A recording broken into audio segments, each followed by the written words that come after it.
Chase, first of all, watching your career kind of over the past couple of years has been really interesting. You're obviously really well known for Outer Banks, and I'm also a big fan of Tell Me Your Secrets. I know that wasn't the most popular show in the world, but I loved it and was totally into it.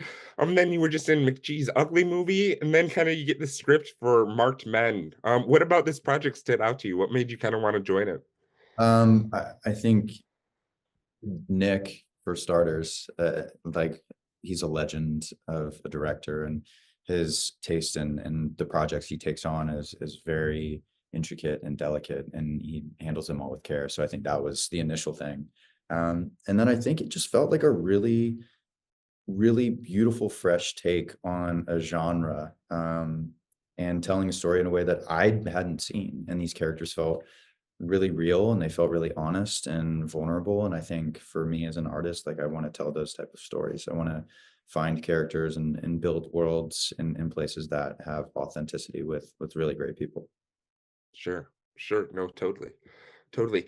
Sydney, I kind of want to ask you something similar. I really enjoyed you in American Born Chinese. That show was great, and you were great in that too.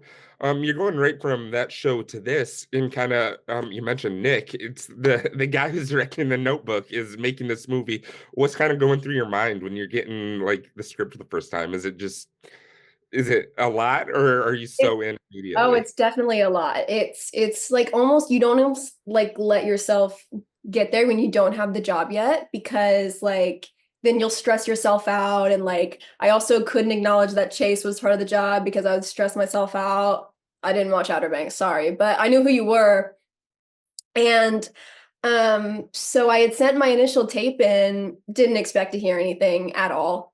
And I get an email back that Nick was attached and he would like me to tape again. And I sent him new scenes and he wanted to have a meeting with me personally, which was very not normal for the audition process. And I had a chemistry with Chase that I was horrifically nervous for. I showed up like 30 minutes early, sitting in this lobby, just stressing myself out more. It I credit Nick to everything that he had the faith in me to do this because I just like giving a film, the lead in a film to someone who's never done a film before is a ridiculous thing to do. I don't know why he did that. But I am so couldn't be more grateful and thankful to him for seeing it in me that I could do it. And I will love him eternally for that. Sure. Sure. No, definitely. Kind of building off that too.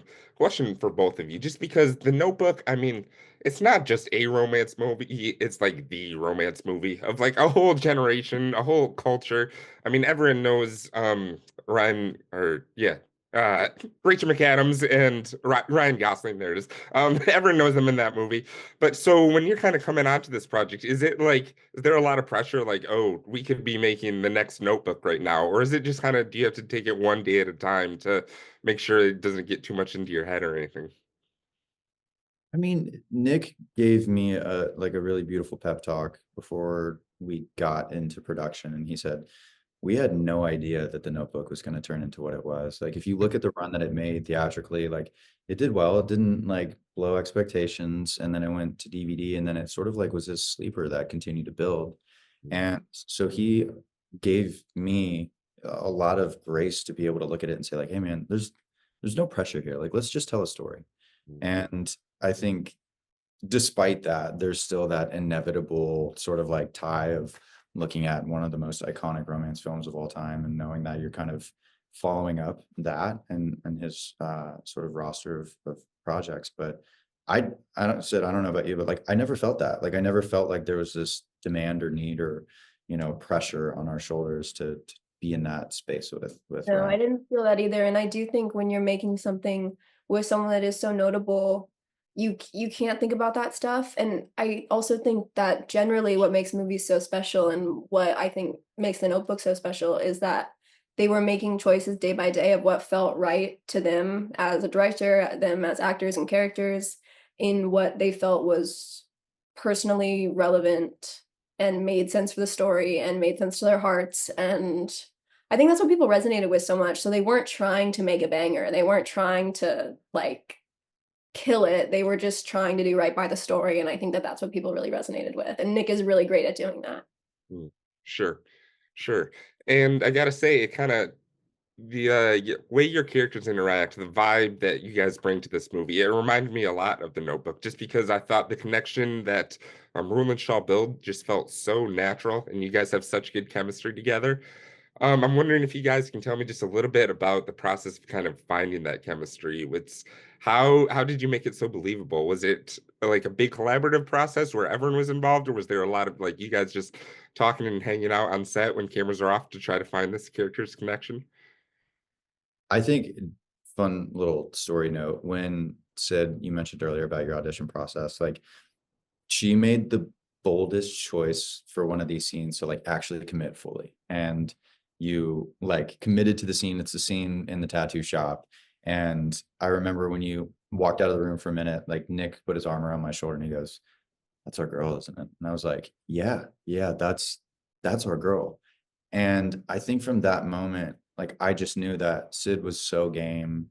And as you can hear in the way that she speaks, like she's wise beyond her age, and she has such a big giant heart that she's willing to give. And she is such an intuitive artist and a human being. So I think like there's that natural gravitation of ourselves to these characters. And I think we both just wanted to like really do this story justice and knew that we were in safe hands with Nick. And yes, there was so much time off camera, whether it be we all stayed in the same hotel, so we were all like running around the halls having Nerf So wars. many shenanigans. So many shenanigans. Yeah, like ding dong ditch and everything. Like a giant sleepover. So I think we just felt so safe in bringing this to life, and then just really believed in it. We really believed in each other and just allowed ourselves to fall into that, which I think is rare and was really, really beautiful. Sure. Sure. No, totally. Totally. Chase, something else I really liked about your character, kind of the whole storyline involving his family. The movie doesn't like dwell on it a ton. It doesn't feel like exploitative in any kind of way, but I mean, it raises some real issues, some real problems that makes your character feel all the more real. And there's some big intense moments that kind of happen. I mean, there's the one early on when everyone's sitting down to dinner, but even you come back to it later on and all the interactions your character has with your brother, Alexander Ludwig, I thought that was all great. Was that something that kind of stood out to you about this character? Was it hard to like kind of do some of those more dramatic and serious moments like that? I mean, yeah, yeah, it's intense. I mean, that scene at the dinner table was a lot. You know, it does inform the audience a lot about the character, and it does also inform the audience a lot about Shaw's relationship with the family as well. And I think it's just, like you need those story points to really understand why a character operates in the space that he does. So I think for me at this point in my career, I always want to push the narrative, and I want to like get those fun, juicy scenes where you can really dig your teeth into it. And the script was full of them, and it was a character that you really got to play in those spaces. And Nick allowed me to go there. I mean, he literally on the day was like, more, more, more. It was really, really a joy to be able to play with people like Alexander and have really incredible scenes. And it's one of those movies where like I fortunately got to go into the editing room and help with the editing process of this. So like I got to see this film come to life in a way that I had never been able to in my career. So there's a lot of beautiful moments that I'm really proud of throughout this film, whether it be with Alexander or with the family or with Sid or with other characters. And it was a lot of fun to bring to life. Sure. No, totally, totally. I imagine. And Sydney, you have a lot of intense moments too. I mean, there's the whole conflict with your character's ex-boyfriend at the end, but I also loved the dynamic you have with the Aiden character, played by Ella, your housemate, roommate. I thought that was really fun. Were you guys, what was kind of filming those moments like together? Because it seemed like, at least on the screen, you were really vibing. You could feel the energy kind of coming off. Definitely. The energy coming through the screen was definitely the energy on set. Ella is one of the funniest people to do scenes with because she is so funny. Any funny line, improv. Oh, She's really? it's it's almost annoying how funny all of her improv is. And all of it hits. Like most people when they do improv, like a lot of it is not good and doesn't work and definitely doesn't make the cut.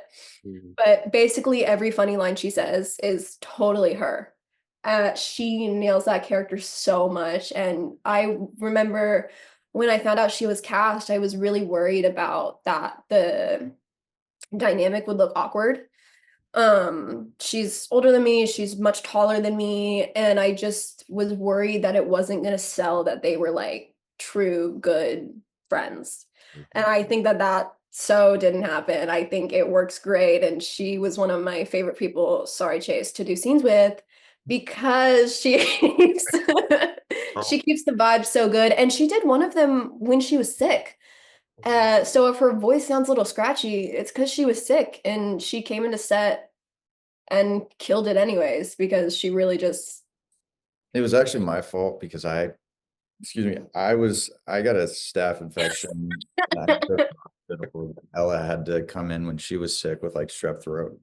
It was chaos, but Ella, yeah, those scenes are so insanely good, and I love like an authentic friendship dynamic on screen, and Ella and Sid just brought it to life in a way that like it had me like belly laughing at points. no, totally, totally. I thought it was hilarious.